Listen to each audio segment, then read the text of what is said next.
Hey, what's up, business builders? This is our last video in this series, Mastering the Phone Interview. This is for all of our folks in our Facebook group as well as YouTube. If you're not subscribed to our YouTube channel, go ahead and check that out right here. My guy Brett will plug it. And what we're going to cover today, last part of this series, is how to make a great judgment, how to qualify this person at the end of your call, how to hard set an appointment because you're going to be booking. We call it a BAM fam, book a meeting from a meeting. Okay, BAM fam. You're going to book them to their in-person interview.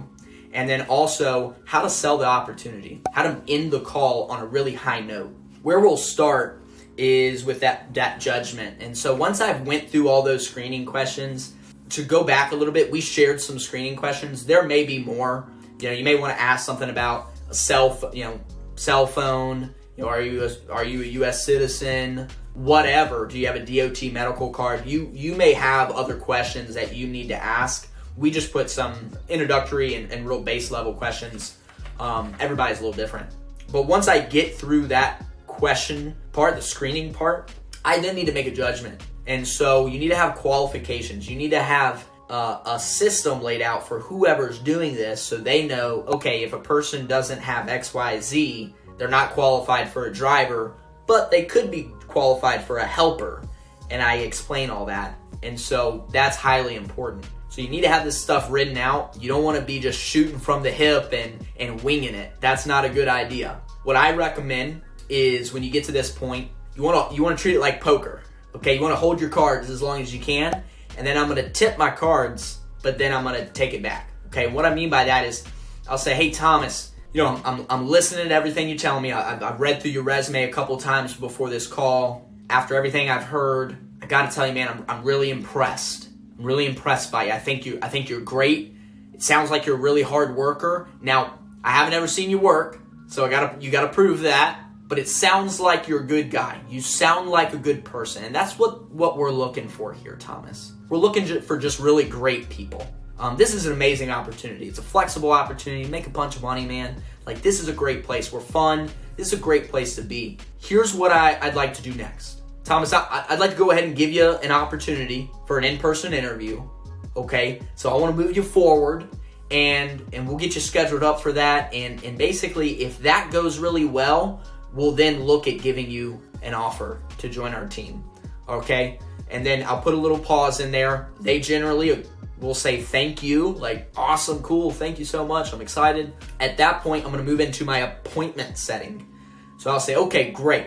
So you're gonna be coming in for an in-person interview. I can set you up for something either tomorrow or Thursday. Which day is better for you?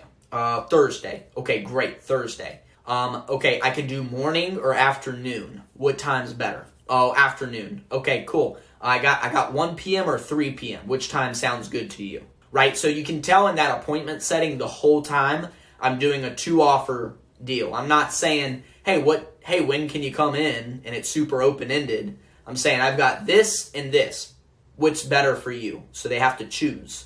Now, if neither option is available for them, they will tell you. If I say, hey, what's better, tomorrow or Thursday, and if they can't make either one, they'll tell you. Then you set it up for Friday or Monday. You want to get people scheduled and come in as fast as you can. So if I talk to you on the phone, today's Wednesday, if I talk to you today at 2 p.m., ideally I want you coming in tomorrow morning. If I talk to you tomorrow morning on the phone, I might have you come in that afternoon, the same day. As fast as you can, you want to get them in. And so while doing this, though, you don't want to sound desperate. You want to stay in control. You want to make sure you're controlling that conversation. You want to stay structured.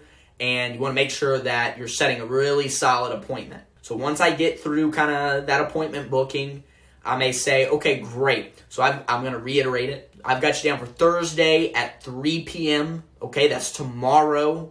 All right, tomorrow at 3 p.m. You're going to be meeting with Jeff. Jeff is our operations manager. The interview will probably be 20 to 30 minutes.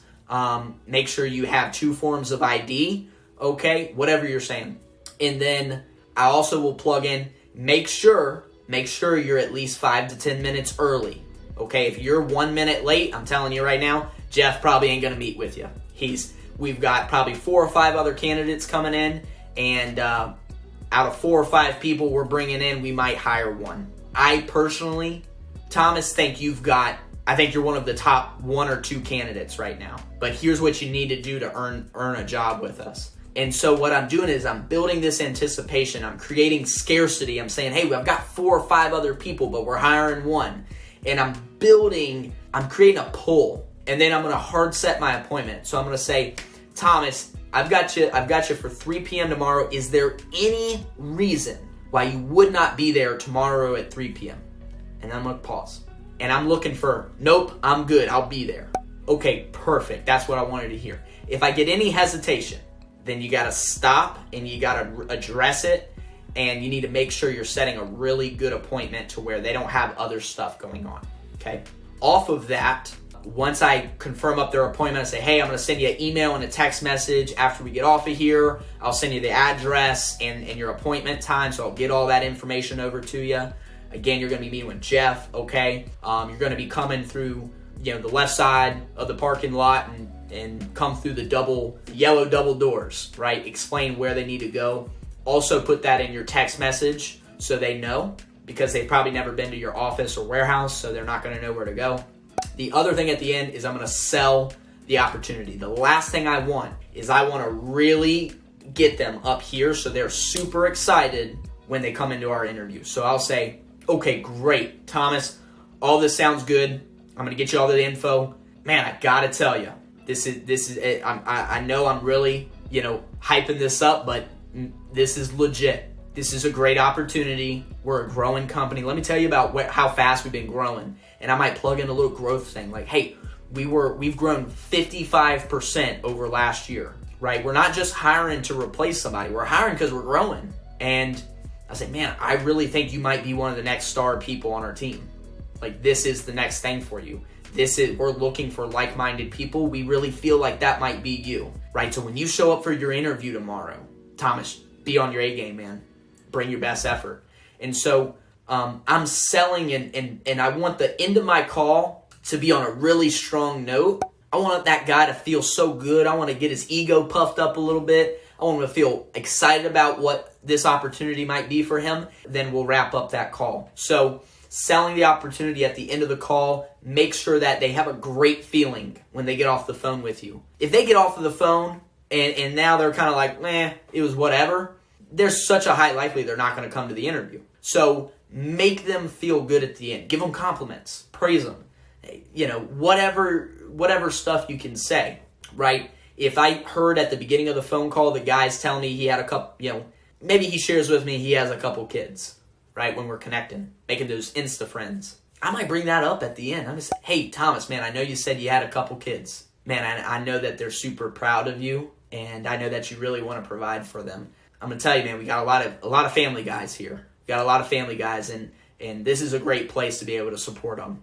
I just want you to know that we're a family-oriented company. That one statement can be so powerful for that candidate, and now they feel like you understand them, you listen to them.